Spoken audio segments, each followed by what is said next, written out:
এপস্টিনের যে বন্ধু আমাদের পেট্রোলিয়াম মিনিস্টার, উনি যে ক্লেম করছেন যে কোনো অসুবিধার কথা নেই, কোনো আমাদের বেশি টেনশন নেওয়ার দরকার নেই, পর্যাপ্ত গ্যাস আছে, পর্যাপ্ত পরিমাণে অয়েল আমাদের কাছে আছে, 75 ডেজ পর্যন্ত আমাদের কাছে রিজার্ভ আছে।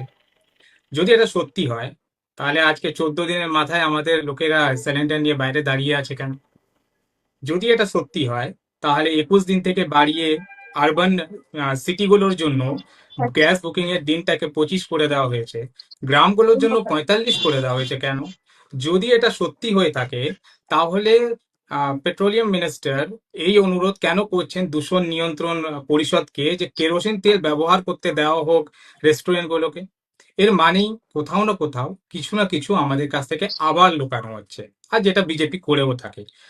দেশের মানুষকে সংকটে ফেলে নিজেদের রাজনীতি করা বিজেপির স্বভাব হয়ে উঠেছে। আপনাকে ইন্টারেস্টিং কথাগুলো জানলে আপনারা বুঝতে পারবেন কেন আমি এই কথাটা বলছি। হিন্দুস্তান পেট্রোলিয়াম নিজের কর্পোরেট ক্লায়েন্টগুলোকে 6 মার্চ একটা লেটারে বলেছে যে আপনারা গ্যাসের জায়গায় অন্য কোনো অ্যারেঞ্জমেন্ট করে রাখুন, কেননা গ্যাসের সংকট উঠে চলেছে।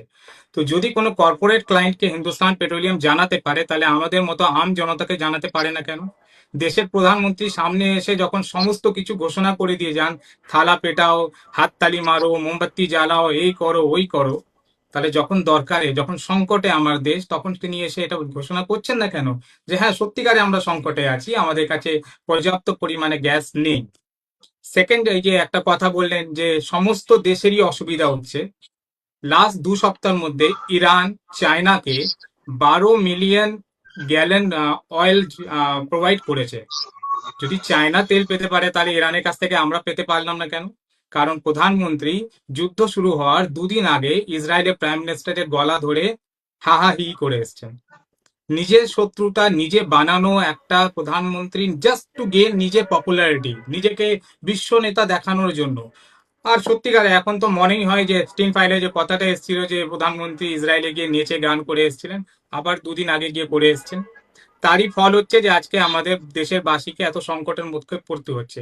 আরেকটা ইন্টারেস্টিং জিনিস, যদি আমরা একটা জিনিস দেখি যে অনেক রেস্টুরেন্ট গুলো আর খাবার তৈরি করতে পারছে না।